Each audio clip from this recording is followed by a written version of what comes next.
Marsha. Welcome to this week's Music at Maddens with me, Lynette Fay. We are coming to you as usual from the snug upstairs here in the pub, widely referred to as Belfast's home of traditional music. And you can also watch on YouTube. Thanks for listening on Spotify and Apple. And please do leave a wee review and subscribe while you're here. Now, we have so many musicians and stories to include in the podcast, and thanks for all the suggestions so far as well, by the way. Today, it's North Belfast and Tyrone uniting here on the far side of me here, the snug, with Conor Caldwell and Ryan Molloy here. Good friends in life and in music, both highly respected academics. And well, there was so much to learn from their latest collaborative work. Oh, listen to the band. We'll find out why about that as well in a little while. But it's great to have you here. How are you? Thanks for having us. Thanks for having us. Thanks for joining me in the middle of the madness of Belfast Tradfest, because that's what we're doing here. This is a bit of a haven in here. It's crazy on the streets. It is, yeah. The streets are thronged the whole week. It's just monumental what's been achieved by the organisers, by the committee. Like, you know, it started off and it was big enough, and now there's nearly 1,000 students. You just fiddles and flutes and borons and dancers everywhere you turn. Like, it's been a real it's been inspirational, actually, like, you know, because you think back to when you were younger and there wasn't much traditional music in the city. You know, it was hidden away in places. Now it's just on the streets, you know, like, everywhere. That was my next question to you, was particularly you, Conor, you know, growing up in North Belfast, when you had the interest in the music, and now fast forward, you see what's happening now. You know, what does that feel like as someone from the city? It's quite hard to take in sometimes, to be honest, like, you know, especially just the scale to which it's grown over the last 2 to 3 years, because there was a feeling just before COVID that there was an energy in the city that something was developing. And, you know, like, obviously COVID did a lot of there were a lot of things happened during COVID which made communities sort of fall away and maybe not have the same energy that they had before. But in Belfast, everything just came back stronger. And so, yeah, I mean, like, when I was growing up in North Belfast, it was predominantly classical music. That was what people learned in school, and you played in the orchestra and you did your bit. But I was lucky I had this avenue into Donegal then through my family, and particularly in the southwest of Donegal, into Glencolmkill. So I almost kind of like existed in two different worlds. It was like the classical music world with the penguin suit in the city, and then, you know, sitting in the bar at 4 a.m, like, you know. But never the twain should meet. Never the twain should meet, like, yeah. So it's interesting. And then you came at it from a different way, did you? We into the traditional music first, and then... Well, growing up in Molloy, you know, it was just like living in a permanent Belfast Tradfest, you know. Constant sessions and concerts and streets thronged with people. This would be Pomeroy in County Tyrone, which is a one street village. Absolutely. So highest village in Ulster. I started playing fiddle when I was 7. Kind of everyone learnt a bit of music at school. It all started in the Timissel. And then we were chosen one week to, you know, they obviously had assessed people and how good they could play a few tunes, and was brought down to the Assembly Hall to meet Bridge Harper and handed a fiddle, and she taught me for the next 10 years, really. And but there was always trad music about. You know, there's a lot of fantastic musicians that live in the area. My mum and dad were big into trad music. They're big Ceilidh goers, and, you know, so the sound of traditional music was always never far away. And actually, funny, I was just saying this the other day, people call into the house was such a regular thing too, you know, and they might have a fiddle in the car or an accordion, and they would bring it in and they would have a few tunes, and it was just constantly there, kind of on the slow burn. So I'm very fortunate that that's the case. Then classical kind of took over, and then when I was in my teens, I always had an interest in the piano, and then I went through the whole geeky classical period. Conor seems to have survived the geeky classical period intact. But what you said there about primary school and just been handed the fiddle and then told right away you go to classes with Bridge Harper, so that took extraordinary vision from the teacher or the principal to put that in place as well, because they clearly at that stage identified the value of this music and the value of learning it and keeping the tradition going. Absolutely. And I think it's something that we have done quite well in the north, just recognising the potential of music and the arts in the general primary education. I mean, I've been living in the Republic now for 12 years, and, you know, my kids have gone through the primary school system, and that same push for music is just not there. It really isn't. And it makes me feel all the more privileged to have had that experience where, you know, music was just in the primary school. Yeah. You know, even if it was only at a very primitive kind of level. I mean, the tunes we were learning, the fellow that was teaching us was a big burly piano accordion player called John Convery, who was from Armagh, I think, Katie possibly. He would put the fear of God into anyone. And I don't know if John's still alive, but if you're listening, John, you learnt your that tunes. fear is still there. And he, you know, we did stuff like Puff the Magic Dragon and Dawn of the Day and very, very simple kind of things. So no one would ever have gone to a very high level. But the fact is that everyone did it. Yeah. And everyone had the chance to do it. Yeah. You know, so yeah, very fortunate to have had that. I mean, and then also I was very lucky in that Bridge had married into Tyrone. You know, she married a local fella, Frankie Rafferty, and so she had moved into the area and was obviously looking to teach. So it was quite serendipitous that she just was my local fiddle maestro. Sorry, Cal. Cal's there as well. But I don't think Cal ever taught in the primary school. That'd be Cal Hayden, just in case anybody doesn't know who we're talking Sorry. about. No, just in case. But it is interesting there because teachers, you know, sometimes, you know, aren't appreciated for what they do, and particularly the extra things like that that they do, because this isn't part of the curriculum you're talking about here. You know, it's an extra thing that somebody's bringing on because they've got a platform and they can use it, and they think that a child's got a talent, and it's just so special because look what's happened. But like you were saying there, Conor, about, you know, living between the worlds, and when I, you know, was thinking about the two of you coming in to talk today on the podcast, that was exactly what I've written here, is the two of you exist between the two worlds. Or do you? Do you know, because you seem to be able to marry classical and traditional music so beautifully and so well, and bring it in such a way to audiences where it's so accessible and you feel welcome with your knowledge and the, you know, the academic knowledge that the both of you have. Like there's two encyclopedic brains sitting in front of me here. I'm very, very aware of that. That one there, No, not this one. But the thing is, you know, you never get that sense from either of you. But that between two worlds, do you think that the words are have they collided, or are they, you know, coexisting a wee bit better these days now, Conor? Yeah, I think I suppose there's a lot to be taken from the structure that learning Western art music when you're younger gives you. Like, I mean, it gives you an idea of a theory and a means to understand music, and that a language actually to discuss it through. Like, so I think that was really important for me. But quite a lot of what I've been doing over the last 5 or 10 years is trying to find a way to get away from that as well, and like maybe try to move towards having a lexicon that you can talk about Irish music that's free from the kind of shackles of all of that, you know. And there are loads of people that have gone before us that have very successfully navigated those spaces. And I was just thinking there, after I was chatting to you a second ago, just I sort of undersold some of what was going on in Belfast when I was younger, because of course Sean Maguire was teaching lessons here, and he's someone who existed between those two spaces.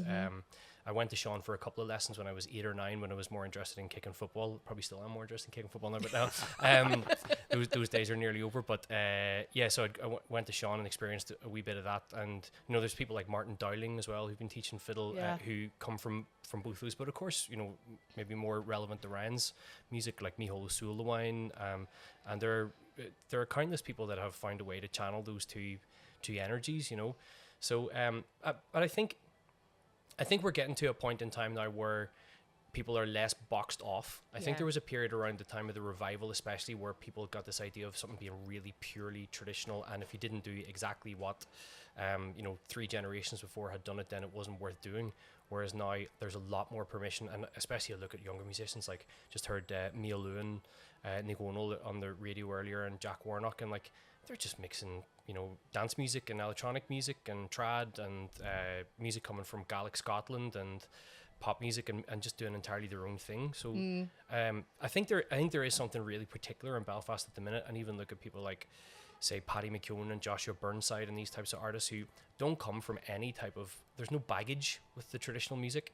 It's something they picked up along the way. Their primary art form is maybe something slightly different, and so they don't feel burdened, I don't think, by feeling, well, my grandfather did it this way or my grandmother sang it that way, and they can just do it whatever way kind of feels good that day. And, whereas I find that really interesting, because years ago, or particularly when I was growing up, if you didn't have the pedigree in the house for music, then you felt that maybe you weren't part of that world and that world wasn't for you, and it was very difficult to even try to, you know, to get into it at all. So I'm so glad that that has changed and everybody feels that you know, it's a welcome space for them.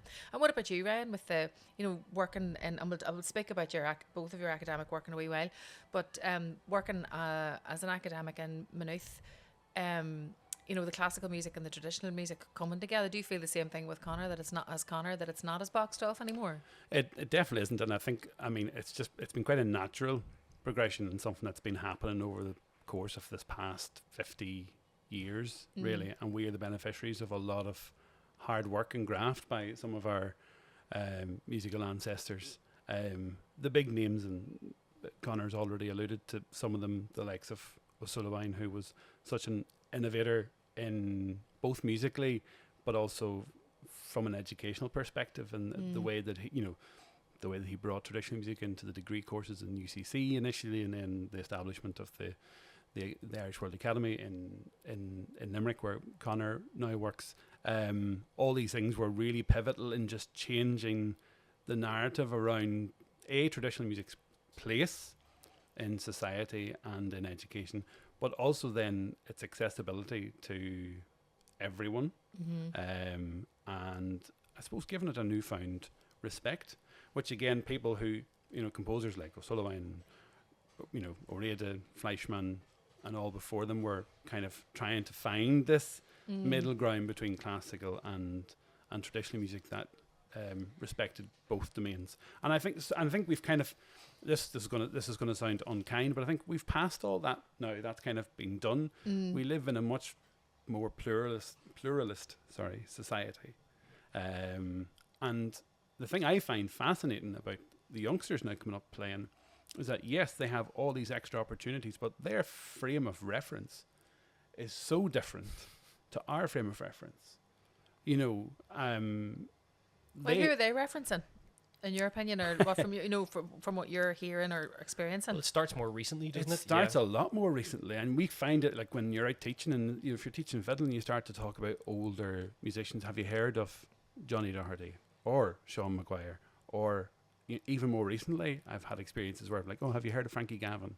And they haven't heard of Frankie Gavin. You're like, where have you been?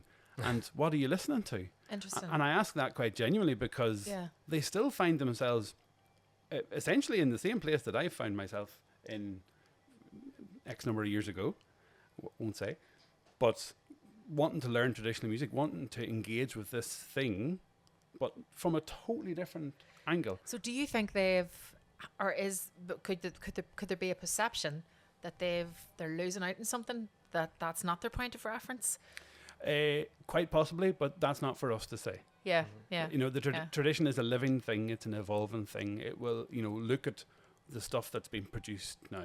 Yeah. You know, by people from 12 to 82. Yeah. And beyond. You know, even older musicians that I'm going to kind of reference people like Martin Hayes, who isn't necessarily old. You know, but he's been playing a long time and very prominent. Yeah, and is constantly kind of exploring different things. Now, there's a whole other kind of a interesting topic there around how kind of Martin places himself in different contexts. Martin doesn't necessarily change, but the context he plays in changes and kind of and rejuvenates that whole sound. Yeah.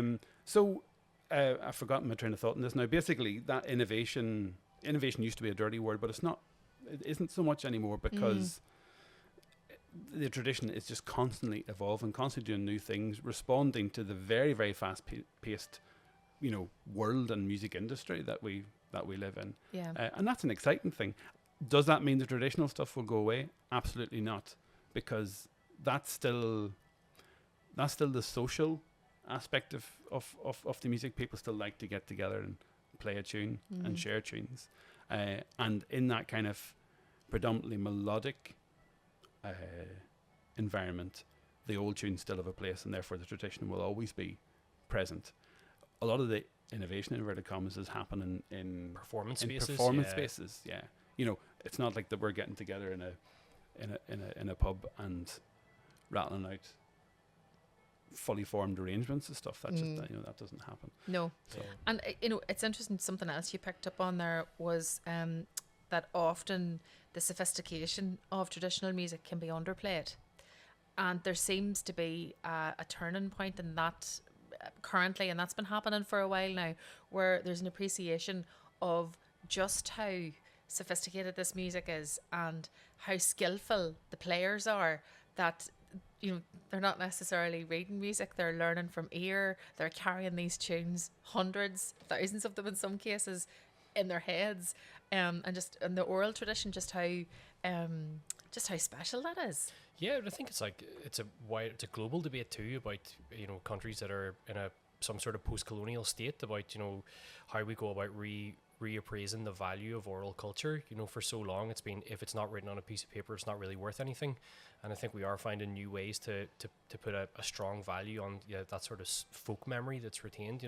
But of course it's hybrid now too, because most people read music of some description, whether it's stave manuscript or whether it's ABCs or and like with the tools you have, say like with YouTube, even the way you can slow down recordings so you can access a wide variety of material, and you're sort of learning it from the oral tradition, but you're cheating a little bit because you use the tools at your disposal. So I think it's an interesting thing. It's definitely like there's a wider context to it, but I think we have a road to go as well, and this is probably something that I try to speak to my students about in UL and try to speak to myself about too, but are just your dedication to practice. And I think you can reach a certain level in traditional music by working hard, but if you look at, say, what a classical musician might do, like a touring classical musician, to become a solo player, it's an entire life dedication, your food, your sleep, your family life. It's like a high performing athlete. All of those things are centered around you doing the best version of your performance on stage.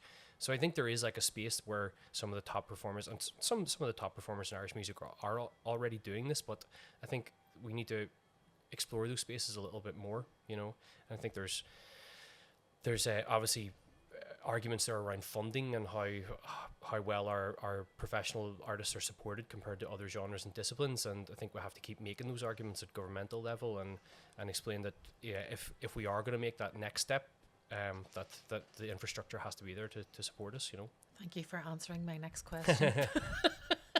And on that, after that that party political broadcast from Conor there on behalf of all the traditional musicians in the world. No, it's a great point and very well made.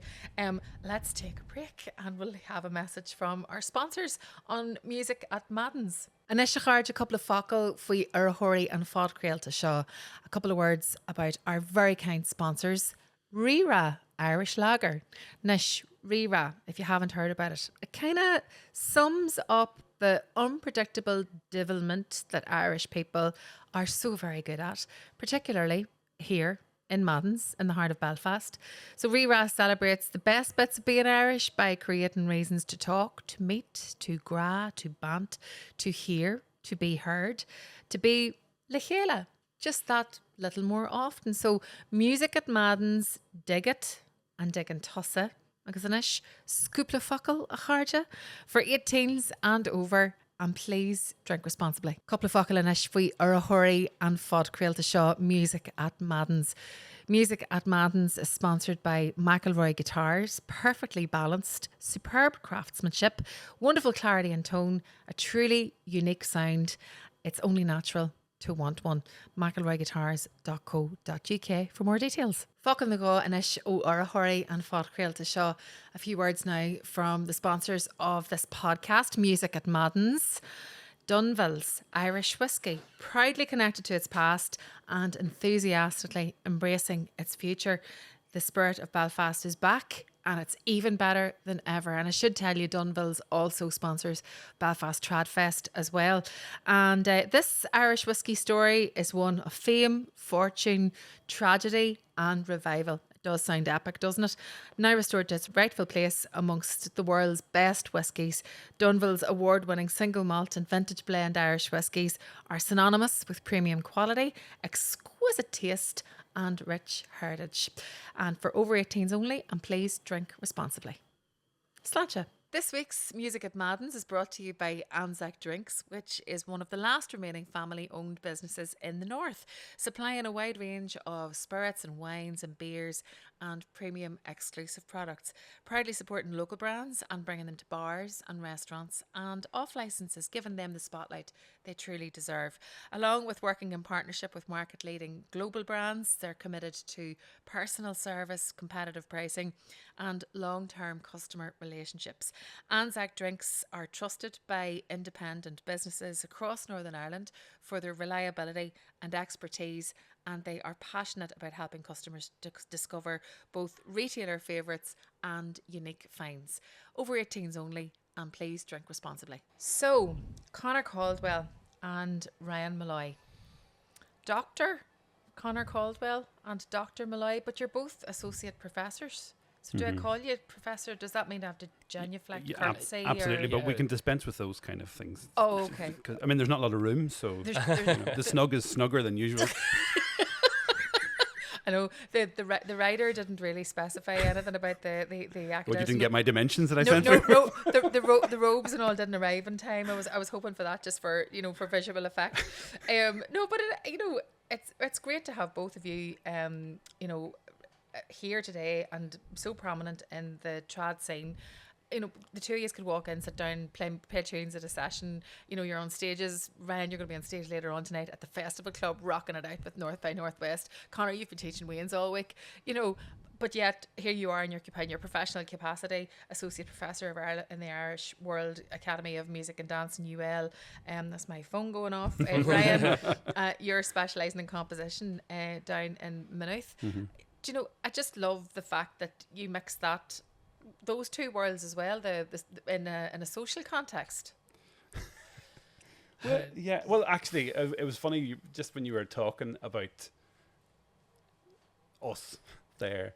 I was thinking there are loads of other trad musicians that have PhDs and that inhabit the academic world, and it's directly linked to what we were talking about earlier on, where opening up these conversations where trad music can be studied, as a musical thing, and people are interested in it because surprisingly they're interested in our culture and where they come from, and that too has led to so much new stuff, new knowledge being generated, whether it's Conor looking at kind of archival stuff or me looking at as a composer I mix a lot of kind of trad stuff into my contemporary world. I've spent most of this week writing variations on Jacket's Green for a German violinist. Do you want to lilt us a bit there? Huh? Lilt us a bit there. See if I could. I'm a bit croaky today. Sorry. But yeah, and even when I'm writing something that is for somebody on the other side of the world who has no kind of connection with traditional music, it's always there. It's there in how I think, and so I try not to get in the way of letting that come out. And sometimes it comes out in very overt ways, and other times it's only in very small kind of inflections.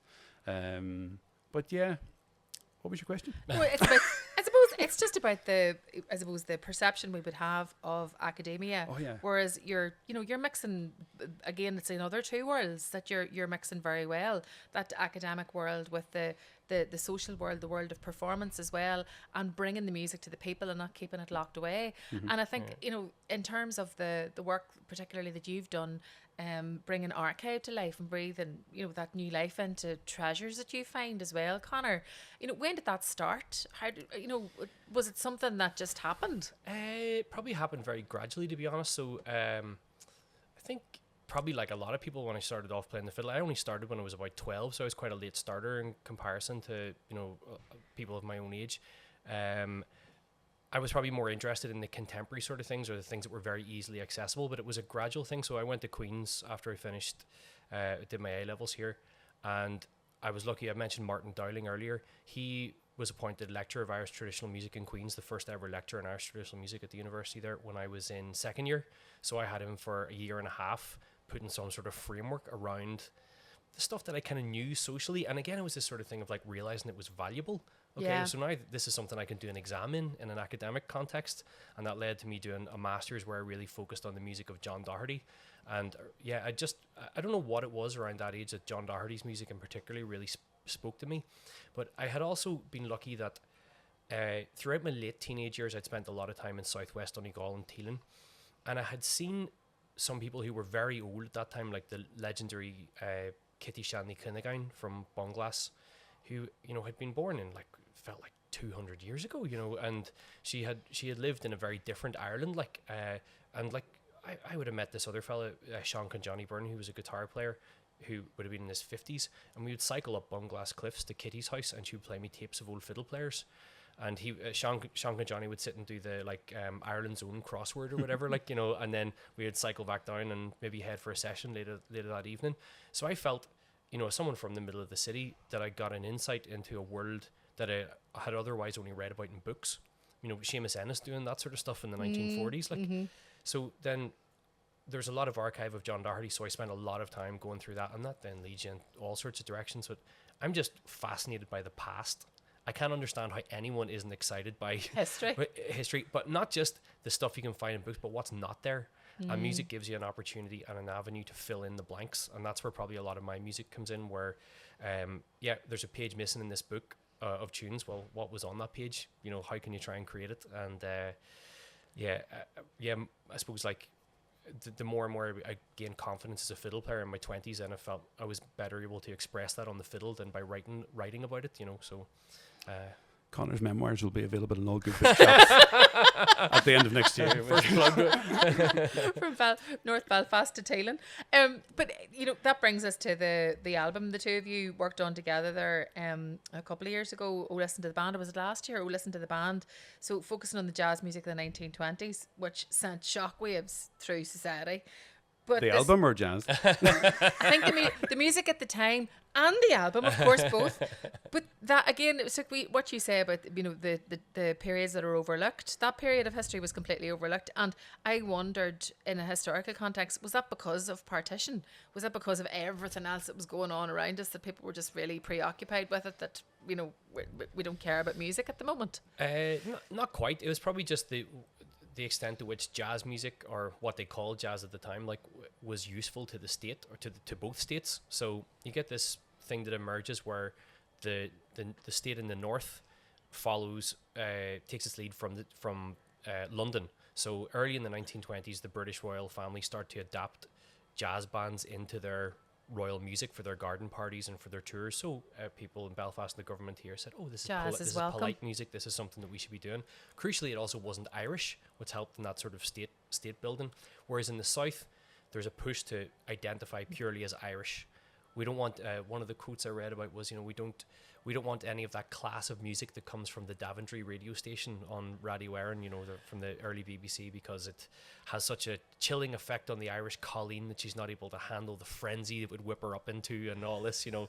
It's hilarious reading these things now. But so basically you've got one state in the south that says we need to, you know, comely maidens dancing at the crossroads, and a state in the north that wants to not be Irish. And so you get these different patterns that emerge at that stage in terms of taste. And so Dundalk would have been some crack then where the two words met. Yeah. Still is. Yeah. And, you know, with the two of you were then working on this to get together, why was it a perfect opportunity for you to come together with you and to play music? I mean, Conor had done a lot of the legwork on this. I mean, it was very much his brainchild, and he knew kind of what he wanted to do and the stuff he wanted to research, and went away and spent a lot of time doing all that. And then kind of I was sent a splurge of material at one point. You know, splurge. I think that's the technical term. And because Conor was doing a residency in the Irish Cultural Centre in Paris, and I think there may have been the pretext of, you know, a visit to Paris to do some recording, and to just take in Paris of a late summer's evening.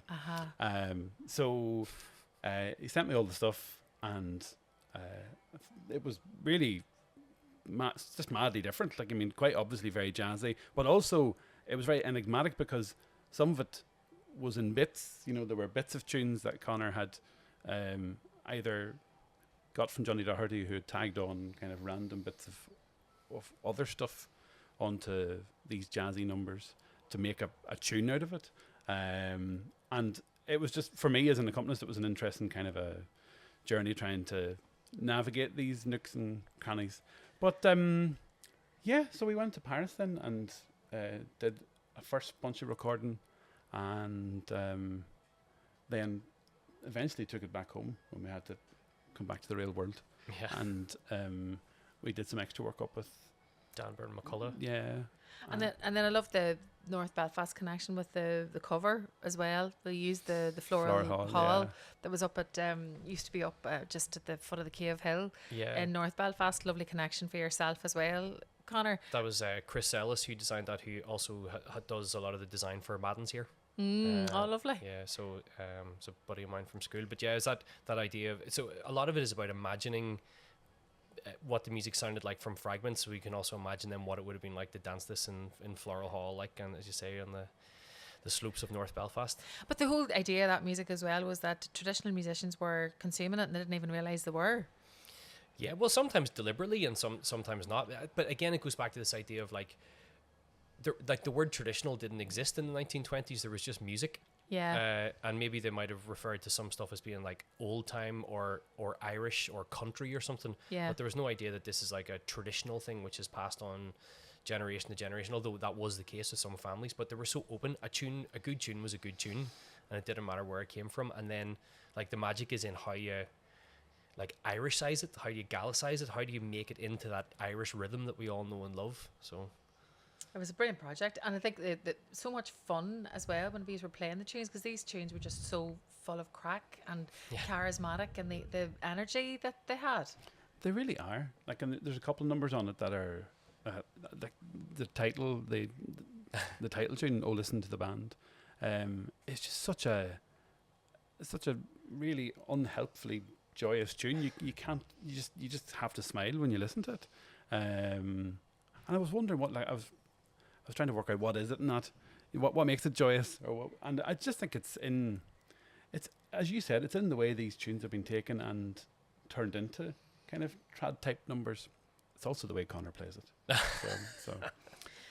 But yourself as well, I'd say. What was it? The funkiest piano this side of Dr. John. Oh my God, that's a dated quote. I know it is, but I love it. But like also like the other things that kind of bring out the joy in that album are the stuff that that Conor's added to it, the percussion, the absolutely phenomenal wind playing of Ben Castles, who's an extraordinary musician and who just knows that swing era so intimately and really makes some of those tracks just pop, with that kind of both style and whimsy. And it kind of brings you back to the start of the conversation where you can't be boxed. And you can't box the music up at all because, try to define the music on this album. 1 minute you're listening to jazz, the next minute you're listening to what would be defined as Irish traditional music, and then you're listening to something that's maybe indefinable. I don't know. So it's just class. But the thing about the two of you though, and the synergy between you is that comes so naturally because you're such good friends. But how did you meet? Where were the seeds of the friendship sown? It's in Queens, wasn't it? Queens, yeah. We were both doing our PhDs together in Queens around the same time, and we didn't know each other. You obviously were from different parts of the north, and then you'd been away in England for a few years. And I think at some stage maybe someone asked us to play a concert together in Queens because we were the only two trad students. I think that's about right. Something like that. I mean, like you were on my radar because of the trad thing, and I mean, I had that whole Donegal tradition that you are so versed in. Despite being taught by a Donegal woman, I wasn't really party to that whole kind of southwest Donegal kind of sound, and wouldn't have gone much to Glen or to any of the festivals up there. Maybe occasionally when I was kind of in my older teens, but again, because I suppose maybe geographically it was close, it was tangentially on my musical radar. And then when we met in Queens, you were also living in North Belfast at the time. That's right. I was living in North Belfast. So we have the North Belfast Tyrone connection on both sides because my grandfather was from Fintona and then he lived in North Belfast for a while. So there's a lot of synergy. It was just. It sounds like it was just meant to be. Brothers from another mother. Just meant to be in so many ways. We've talked about a lot. We've covered a lot of ground, and we're talking there about Belfast at the start as well, about how things have changed here.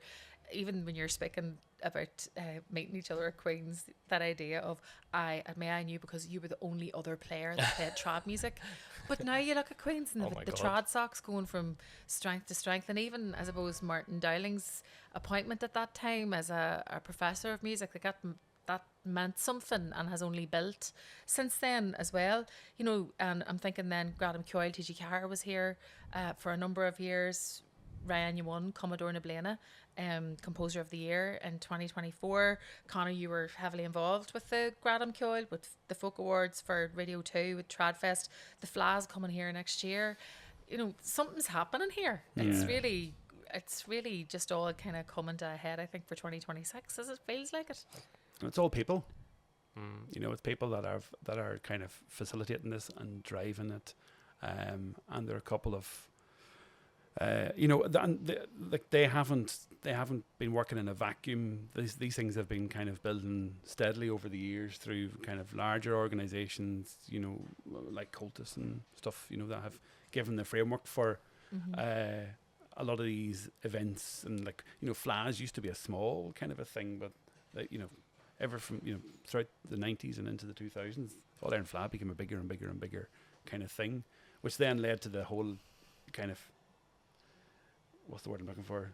The event that is the Trad Music Festival. Now there's loads of them. You know, it seems to be more added every single year now. Like, you know, it's hard to find a weekend in the year where there's nothing on. Yeah, I think that's the difficulty. If you were to start a festival, it's really difficult to find a weekend where you don't have any competition, which is only a really healthy thing, I think. But I think that whenever we were growing up, though, there was the idea that you had to put the foot in the car to go and find the music and to go and find the festival. Whereas that's not happening well, you can, of course, you can still do that, but it's also here as well, which wasn't the case. And people are coming here. Yeah. It's incredible. Just in my class this week, you know, the people that have travelled from Germany, come from, even just coming from England and Scotland, which I don't think many people would have come to Belfast from, you know, from Britain to play traditional music. Like, and there are regular faces you see around the city over the last 10 or 15 years of the people who always, you know, are coming back a couple of times a year to play music. But like, then I just can't get over the growth and the explosion of people coming from outside of Ireland to enjoy the Trad Fest. Like, and yeah, as Ryan says, it is all people, and there are people who've been just like putting in a serious shift for, you know, looking at Glengormley School of Traditional Music out there. It's coming up on 25 years. Like, and Ray Morgan is the chair of Belfast Trad Fest, who has just been, you know, the guy literally driving the kids on the bus to the Fla in Cushendall or wherever, or making a connection with Matt Molloy's, or taking the Sitges in Spain, and just the amount, the level of energy the guy has, like, and then, you know, you can't really talk about Tradfest without mentioning our friend Donald O'Connor, like, who, and Patricia and Chloe and all the team there, like, they've gone. I think what's really special, they obviously had a vision, and the vision was a bit mad, but it is manifest, like, and I think it's a great lesson to anyone who's thinking about, you know, trying to do something like that. You have a goal and you just build the team, and you. Yeah. Do you think you watched Blades of Glory way back in the day? There's a mental vision now I can't unsee. We don't know what to do. If you can dream it, you can do it. manifest. You never know. And then, you know, at a festival like this, we're sitting in Maddens, and I know that the two of you have played a lot of tunes in here over the years. Any memories from this place, this particular establishment, that you actually could verbalise and retell again? Yeah, I'll tell you one. Time for a break. Cue music, where is it?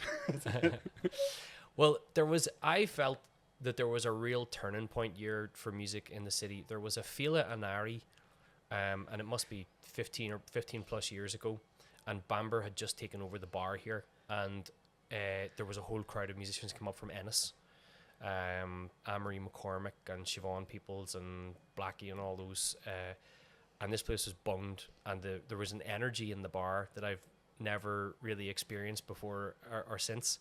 And there was, for years, in the corner downstairs, there were a lot of like Polaroid photos just up on the wall in the corner, and they were of that weekend. And I think that's when a lot of people in Belfast who played a bit of music but didn't really go out much, kind of all came together, and this Ennis Belfast connection's been very enduring. And like I genuinely say, people say like, oh, where's good music in Ireland? Well, there's Belfast and Ennis, and everything else is on a different level. And no harm to any other city or group of people that are doing good work, like, but the amount of music, the high standard of musicians, the festivals, the infrastructure, like they just stand apart. Like, so I think that was really important. It was just after Bamber took over the bar here, and then like, I mean, sure, it's many things. There was a night Tommy Peoples played a concert in here actually downstairs, which was really special. I was still in school. He was about maybe 17, and he played downstairs. Donegal organised that as well, actually, solo gig.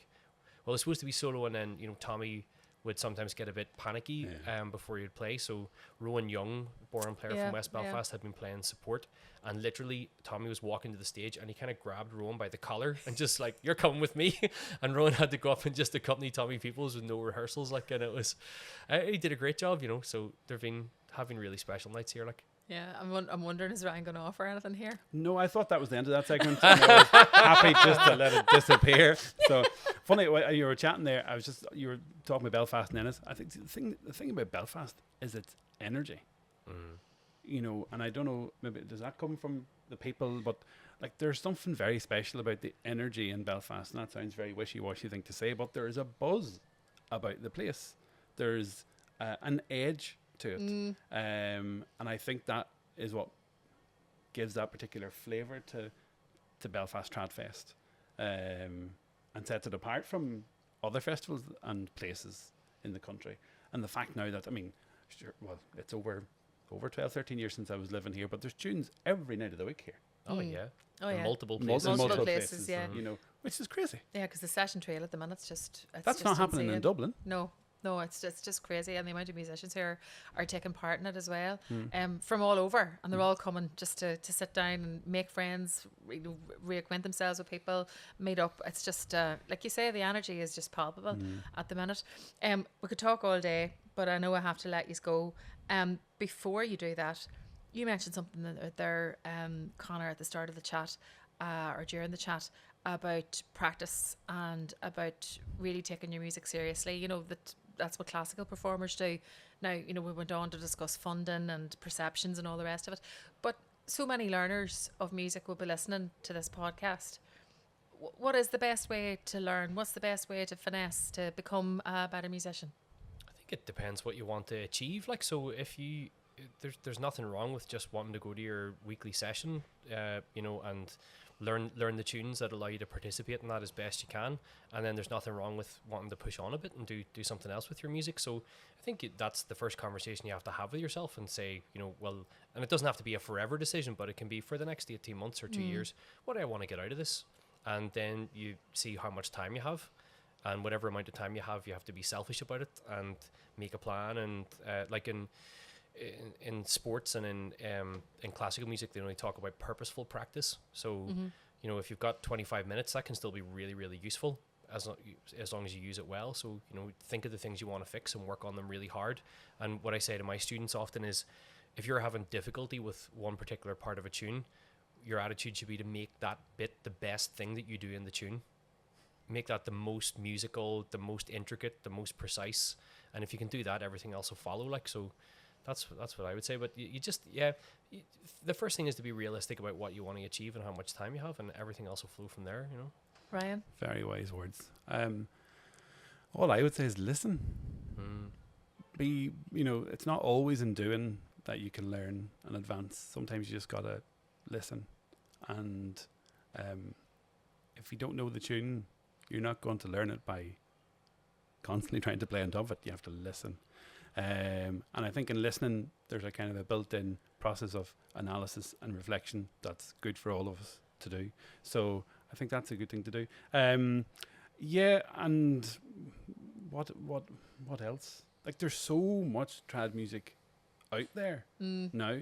And I think, depending on your own journey into it, it's impossible to say what kind of a style you want to have, or but if you can get lessons with a really good person, that I wouldn't be where I am today without that kind of tutelage. So I think that's really important, that kind of that pedagogical aspect to what we do as traditional musicians, if you can latch on to someone, do. But listen. Yeah, listen, and we can all, mentors are just such a powerful relationship to have in your life, isn't it? Is there a particular tune to this day when you play it, you think that was the one that I just couldn't get round it. I couldn't get round this part of it. And then when you do when you do play it, there's a sense of satisfaction that you've eventually got there in some way. I had many's a long struggle with poor Rory O'Kane trying to bring me through the mountain road, and when I was just starting off, and it took a long time, but fair play to Rory, he had the patience of a saint, and you felt like you were going down the Conor Pass, did you? Yeah, pretty much, yeah. And then when I'd mastered it and went to when I'd learnt it, and maybe not mastered it, but went to play in a session, I found out that everyone really only plays it once each part, and not twice each part, so I had to readjust again, but yeah, that one has a big... That's a hard question. I'm trying to think. There are lots of hard tunes. Anything on the piano for me. Because as a fiddle player, first and foremost, kind of translating tunes to the piano has never been a successful endeavor. So if I'm able to get from start to finish on the piano in a tune, I feel yes, I've done something. That sounds really stupid for someone kind of who plays regularly, but honestly, it's an achievement. There are lots of kind of tunes that Labotti and Suriant play that are in funny timings, and so nailing those is always a bit of a nice feeling. Yeah, I think that comes if you're around Molloy. Yeah. I was going to say, would you feck mere mortals might be thinking, good luck, it's lovely to listen to, but I'll just be leaving it at that. Yeah. Will this be out before the North by Northwest gig tonight? Because that'll be a success if I manage to count everything that I need to count tonight. So. Oh no, you'll nail it as usual. There'll be absolutely no bother with that. Here, great to talk to both of you. Thank you very much for joining us in the snug on Music at Maddens. Conor Caldwell and Molloy. Good on my, good Lynette.